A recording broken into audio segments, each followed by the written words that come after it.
Hello everyone and welcome back to my channel. My name is Urmi and today I have the pleasure of having a guest on my channel. To give a little bit of background about her, her name is Germana and she lives in Italy. And she is an Italian teacher on italki. She's a certified Italian teacher with a master's degree in languages for communication in international enterprises and organizations. And she also has a YouTube channel called Italian with Germana. So today we'll be discussing about languages, lifestyle in Italy, the culture, the food. And so welcome, Germana. Thank you for being here with me today. Oh, thank you, Urmi. First of all, it's my pleasure to be your guest today. And thanks for having me. And nice to meet you, all of you guys. And yes, my name is Germana. And as Urmi said, I'm a teacher of the Italian language online. Perfect. So let's start by knowing a little bit about your channel. So you have a channel called Italian with Germana. Can you tell us when did you start it and why did you start it? Yes, I started this channel in 2020, actually. It was right after the first COVID-19 pandemic wave here in Italy. So I had time during the quarantine to think about what I really wanted to do after my master's degree. And during the time, I decided that I wanted to create a channel on YouTube to support students like me in the process of language learning. So I found YouTube a very useful tool when it comes to language learning. And I wanted to provide and help students like me to improve and support their studying of the Italian language. So what I do basically is creating video lessons of the Italian language. And so I talk about grammar, vocabulary, fluency, all topics related to Italian language, but also culture. And I started for this reason, mostly because I wanted to create like a community of people. And my main objective was to learn from each other. So this is what I'm doing so far with the channel. And I'm very excited about it because I got to know very interesting people and students, and also Urmi as well. Thank you. So you said that you feel like YouTube is a good channel. It's a good tool to learn a language. Do you use it yourself to learn any other languages? Absolutely. I graduated in English and Spanish languages, so I found many interesting channels on YouTube. And YouTube is basically the second most useful search engine on the web after Google, as you know. So it's very useful, especially if you are like a visual learner. I prefer when I study a language to support and supplement everything with something visual. This really helps, I think, students that have more visual kind of learning style. Mm-hmm. Yes, I do agree with you on that. I also do the same thing, and I also did the same thing as well when I was like learning French, and also now I'm doing the same thing with Spanish because I'm trying to like get back at it. And so I Yeah, watch like vlogs and I take notes. So I think it's a very effective way to learn, and it is. it's like not in like you're not interacting with someone, but they make like the people that create content, they make it really interactive. Exactly, Yeah. exactly. And what about so you speak English, and of course Italian is your mother tongue. You speak English and you speak Spanish. Are you fluent in Spanish as well? Yes, I would say that Spanish, it's not a language that right now I use a lot, especially in the work related areas. So I have a C2 level actually, but I don't practice it that much. So I feel that I have very lot of passive vocabulary, passive knowledge of the language at the moment. But yes, I would say that I have an advanced level of the language. And Okay. also the fact that it's very similar, to the Italian for some reasons, of course, for the roots, the original root of the language, which is Latin. So I think I'm also, this helps a lot. Yeah, it makes it so much easier, especially for people like us who speak Yes. Italian to learn Spanish.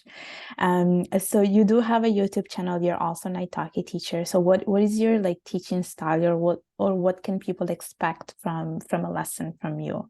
Yeah, as you said, I teach on italki, so I teach online, only online, and my method is mostly communicative oriented. So what I do is try to understand my students' needs in terms of what the goal they want to achieve, in how much time they want to improve their level of the language, and also their interest. It's very important to understand what makes them curious about a language, and what also they like. For example, if they enjoy movies, I would tend to work on also specific topics like movie scenes or whatever that can make them more curious about the language, and can of course help them to be consistent with the language learning.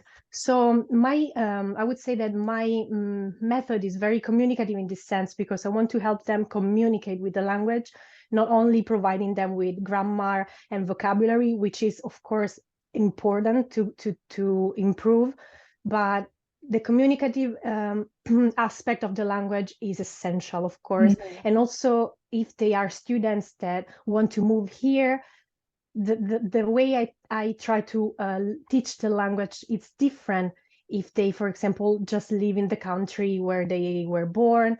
So also the aims are different if they want to learn the language because they're moving here in Italy, or if they just study for as an hobby because they like the culture, or they're curious about cuisine, whatever it is. So yes, I tend to tailor each class following all these aspects. Okay, well, that's pretty cool, and I think it's important, like, that we focus on communication, because, like you said, yes, grammar is important, but I think like you need that as a foundation. But if you never practice how to speak and how to communicate, it makes it really, really hard. So Yes, yeah, definitely. okay.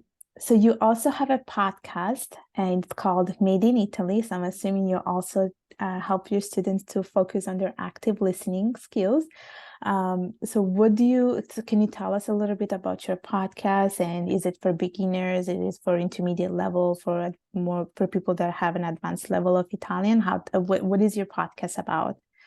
Yes, this series is made of 4 episodes, and it's called Made in Italy because I talk about what is actually made in Italy. Now it's considered a brand, for all intents and purposes. It's a brand all around the world, and this podcast is completely in Italian. So I would say that it's more for an upper intermediate advanced level, but I also have subtitles on if you listen and watch it on YouTube. So maybe also a beginner could start listening step slowly and approaching the language in this way. But I also make use of technical words, so definitely would be more for an advanced level. And the topic is basically made in Italy, and I refer to the so-called 4 A's of the Made in Italy, 4A in Italian. So abbigliamento, which is Uh-huh. fashion, also arredamento and design, so furniture, but also agroalimentare, which is the food industry, and automobili, so cars. So I talk about the 4 main industries here in Italy and how they developed. So I also refer to history, what happened after the Second World War here in Italy. There was this economic boom, so economic was really growing faster in here. Italy was mainly a rural country, especially in the south, based on livestock, agriculture. And when this industry started to grow up, they became very also famous all around the world because of the quality that they provided, the materials used for creating, manufacturing everything. And so now Made in Italy is a renowned brand known for authenticity, quality everywhere, all Mm-hmm. around the world. I actually checked a couple of your episodes because I saw that you have the episode like on Spotify, and then you have the same one on YouTube. So I was like, okay, let me just listen to some of the episodes. And I do think that you speak really slowly. So even if it's like for someone who's like just starting, I think it's still a good starting point. And I do like how you talk about like the culture, the Italian culture, that you just go really deep into the history, which I think not many people do. So I do recommend to everyone that is watching and listening to actually like check out your podcast. So on your YouTube channel, you have like different things. You talk about like culture, you have blogs, you talk about fashion, food. And there was also a video that I came across which says where you share basically tips on how to study a language on your own time. And you gave, I think, 15 tips. Maybe do you want to tell us a little bit about that video and maybe just share maybe 5 tips on how someone can study a language on their like during on their own time, because sometimes it can be really hard to study a language, especially when you're working full time and you're studying. So maybe if you can share some of the tips. Yes, of course. So I created this video because as you said at the beginning, I am also a language learner. I graduated in languages for communication. So I thought that it could help students to find the right way to study a foreign language, to approach a foreign language for the first time. So what's very important, as I also mentioned before, is trying to understand what kind of learner you are. I mean, some people prefer learning by watching, so they are more visual in this sense. Like me, for example, I find YouTube very useful because of this, because it's very visual. And there are also other styles of learning, like auditory learners can find a way to learn more by listening. So they find very helpful listening podcast or the radio, the news, and also other ways of learning a language could be while moving. So there are people that connect movements to meanings. So in the process of learning, they remember things if they connect it to some movements, if they walk, for example, or they simply need to connect the learning process with movements. So understanding this is fundamental. So if you are a visual learner, don't go for podcasts, don't go for all the other things that can distract you also. Just go for taking notes, for example, is very useful in this sense. So find your learning style, it's important. And also don't rush things up. So learn naturally. I mean, another point, a very useful point, is trying to understand how the language works. So I know people want to learn very fast and reach their goal very fast, but this sometimes doesn't help, because you skip all the basic the basic steps that are essential in language learning. So build brick by brick every day. And an important thing is, for example, to find a buddy, find a friend that speaks the language that you want to learn. So if you follow these steps that I was talking about with a person that you feel comfortable with speaking, this would help you, especially because having a friend will make you feel at ease. And it's renowned that if you feel at ease, all your affective filters will lower.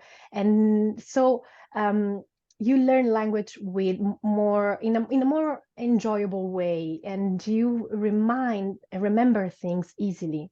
And so find a friend, find a person that speaks the language that you want to learn, could be very useful. And also be consistent. It's another thing that I would suggest. So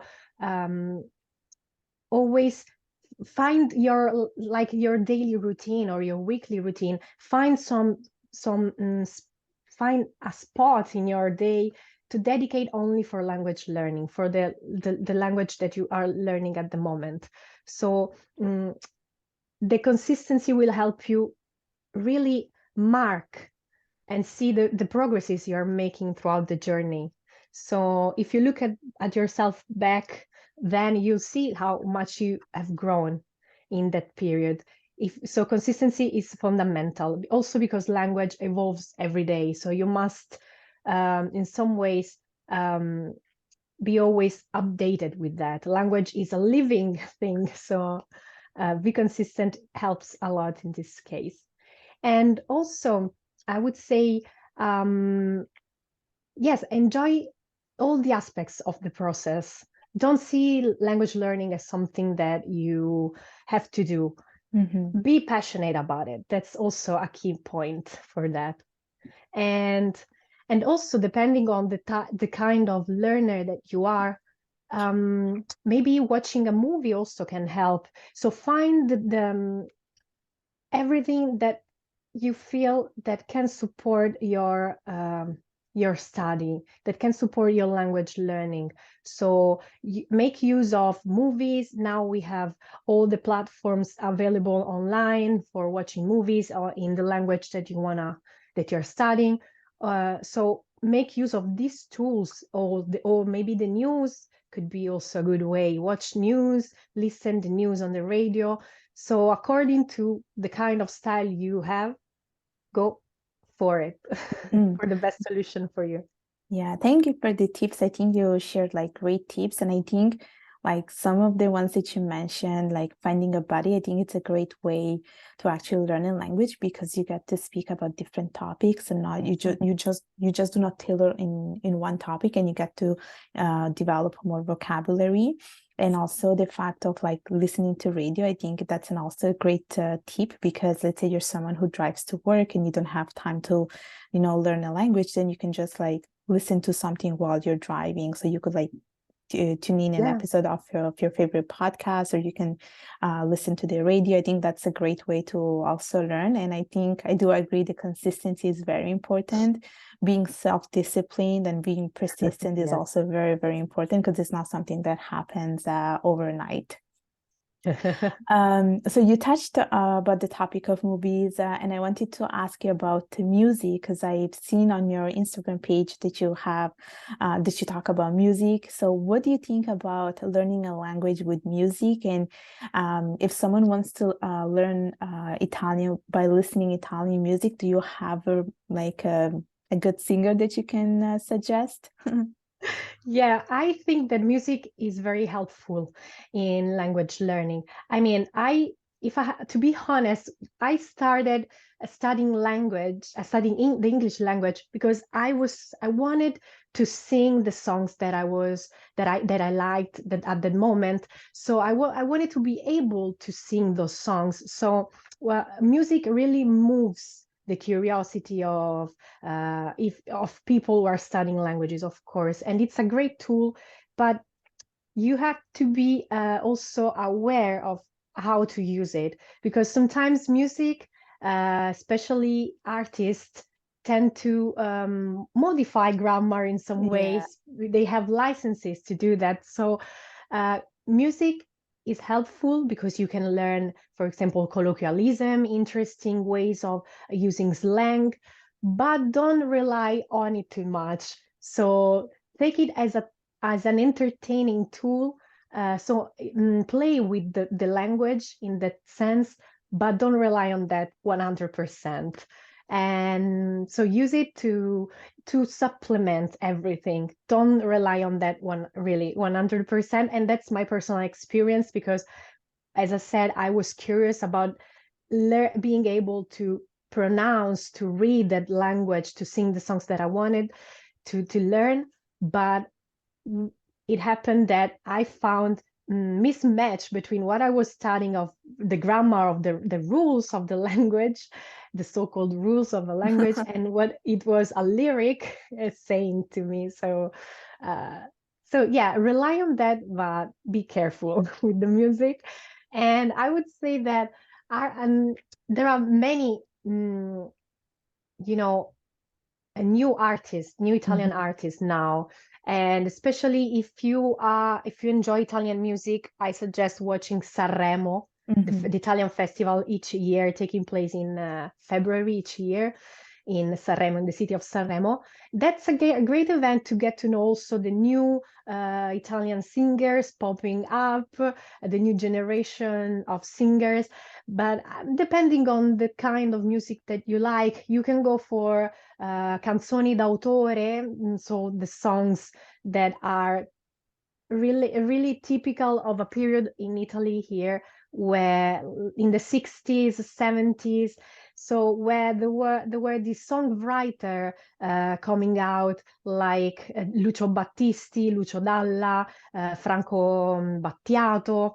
Many artists of that period are really worth listening. The lyrics are wonderful. You can learn the language also reading those lyrics, because they are like poetry, but always be aware of the lyrics.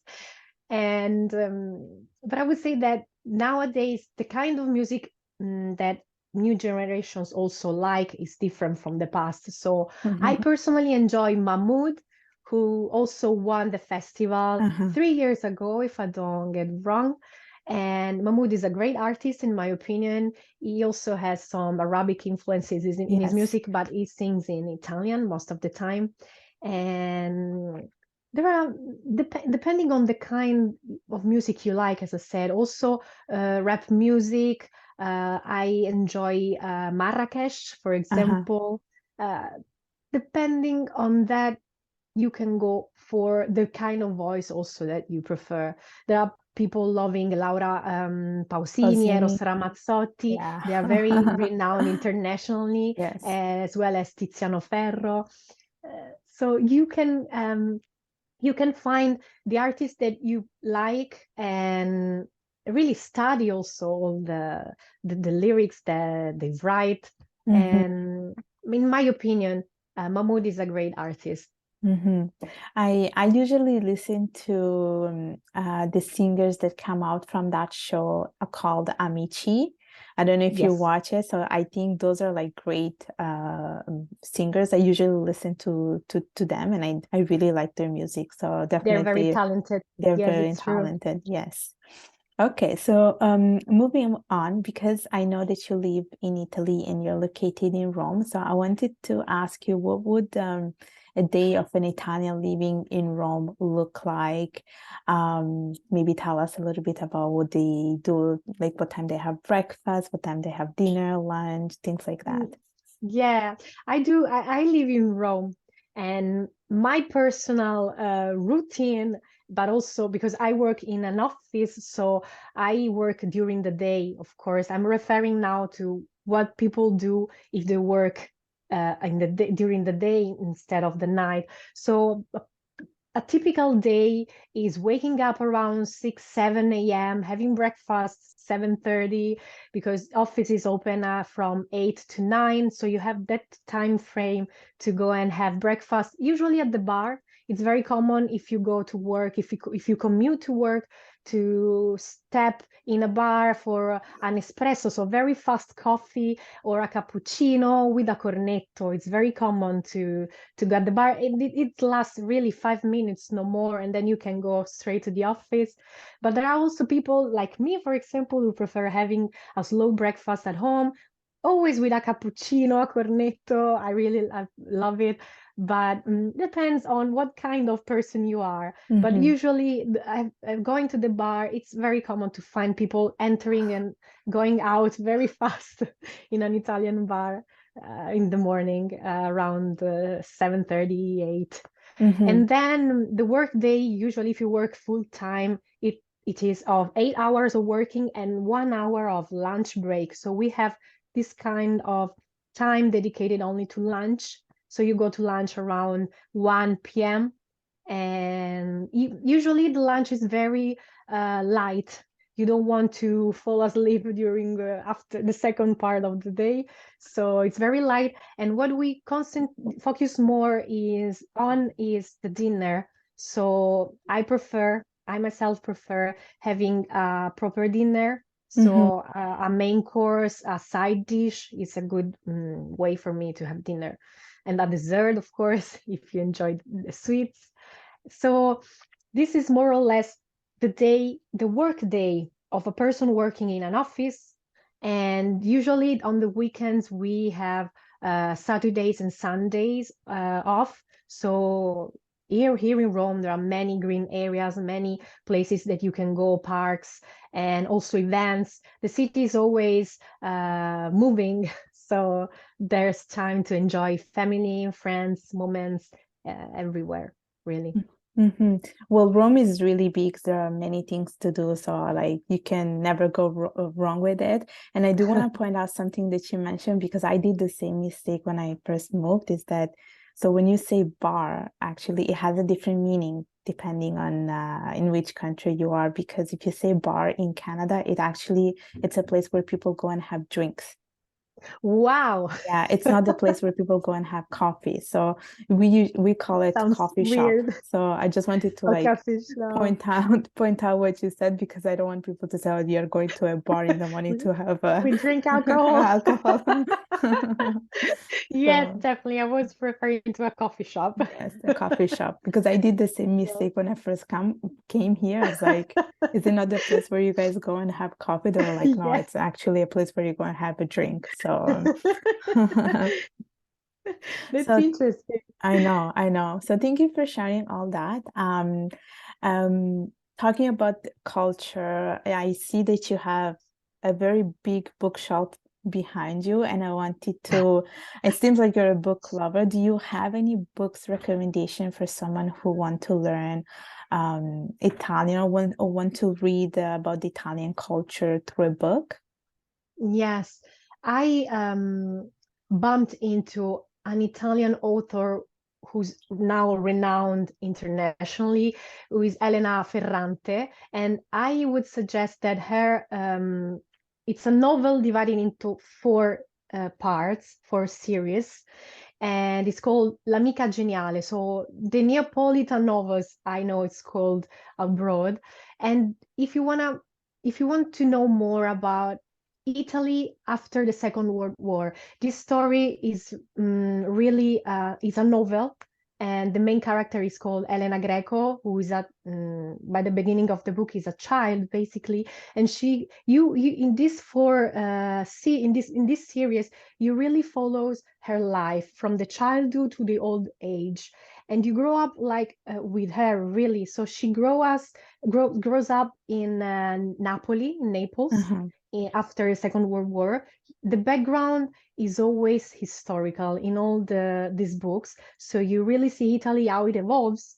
And mentioning before I mentioned talking about made in Italy, the way that it was Italy, how it was in the 60s also. So you really have the perception of how Italy really developed in those years after the war. So starting from Naples, where the situation was very rural, you see how this girl wants to get out of her situation, family situation, economical situation. And so she finds a way to grow and learn and study, and moving also to the north. Mhm. And there's an evolution of not only her personal story, but also of the country. And that's very interesting how the author really tells the story. It's on the point of view of the main character, but you will have a very overview of Italy in that period till the late 90s, really till the new also the new century and the new millennial. So you really feel how Italy was by that time. And Mhm. also another book that I would suggest, another author that I would suggest is Jhumpa Lahiri, who is actually an American author. She is the daughter of an Indian family, moved to the US. So she grew up in America, but during her life, she fell in love with the Italian language, and she studied till the point she really got a fluency. She's now very a fluent speaker of the language, and she tells her own personal story in a book called In altre parole, in other words. So you can this is her very first book written in Italian. So she published it in Italian, and she really tells her story, how she fell in love with the language, what the language, how she perceived the language, and what really she enjoyed the most about the language. So the novel is very is not that long, it's short. So I would say that it's perfect for also beginners. And it's very interesting, the process that she that really she tells, and she goes into really her passion for the language and what really moved her to be so fluent with the language. So it's very interesting.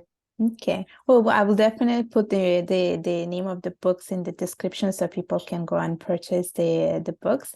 And we're heading towards the end of the interview, but I wanted to ask you before if you could tell us maybe one tongue twister in Italian and maybe one expression for someone who's visiting Italy for the first time. Just one of each. Yeah, of course. Well, a funny tongue twister in Italian is this one. I'll tell you in Italian first and then in English. Is 33 Trentini entrarono a Trento, tutti e 33 trotterellando. So the sound tr is really very, it really, it's very common in this tongue twister. And it basically means that 33 people from Trentino, which is a region here in Italy in the north, entered Trento by trotting, so by riding horses. So it's funny, the sound, it's the tricky part is pronouncing this tr repeatedly. And also I would say that a must known expression for people coming here to Italy is one that confuses most of my students, which is salve, which is very, very common, but it's also very tricky because salve, it's a greeting that we can say, as you know, in Italian, we have formal and informal ways to address people. And salve is the perfect compromise, in my opinion. If you want to sound formal but also informal, you can use it in both situations, and it's a way to say hi, formally and informally. So it will always save you in any case with your boss at work or whatever. Exactly. And I don't think there is an actual translation of salve in English, because I think people here just say good morning and that's pretty much it. So I don't think there is an actual translation, but that's a good point. I think I think it just mixes the two, the formal and the informal way of just saying hi to someone. Well, thank you for sharing, and also thank you for sharing the tongue twister. We just have so many in the Italian language. We have way too many. So thank you for sharing, and hopefully some of the people in the audience got something out of the interview.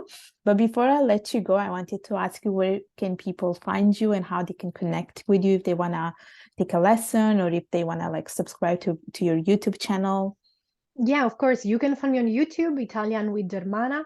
So if you want to check my video lessons, they are all in the channel. But also on italki, Italian with Germana. My name is Germana Santarelli, so you can find me on the platform easily. And also on Instagram as well. Name and last name, Germana Santarelli. Easy peasy, you can find me there.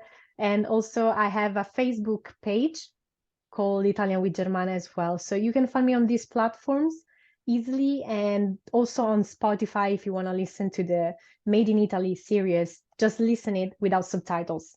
Of course, you can find me on Spotify. Well, thank you. I'm going to put all the information in the description below so people can easily find you. But thank you for sharing everything. And I do highly recommend everyone to subscribe into your channel and following you on Instagram, because what I like about your social media is that you have a lot of different things. You just not talk about grammar, but you make it fun by having blogs, by talking about Italian music, Italian movies. So it's very rich and it's very diverse. So I highly recommend everyone to to check your social medias out. And Germana, I want to thank you for coming here today, for doing the interview with me. It was such a pleasure. And hopefully we will see more of your content, and hopefully people can connect with you. Any last few words that you wanted to share before I let you go? Now, first of all, I want to thank you for having me today. It was really a pleasure. It was fun, and it's really a great opportunity to connect with people like you. So I feel very honored to be here. Really, it's a pleasure, because connecting with YouTube, I mean, really, it's amazing how these platforms work and what really they can create. We can have the possibility to create communities that work with each other and create really wonderful things. And I mostly refer also to the students of the language, not just us as YouTubers, but really use these platforms. If you use these platforms the right way, you can find people like Urmi, really, that it's unbelievable. So thanks again for having me today. Well, thank you, Germana. And this concludes our interview. So I will see you all next time. Take care. Bye-bye. Bye, guys. Thank you.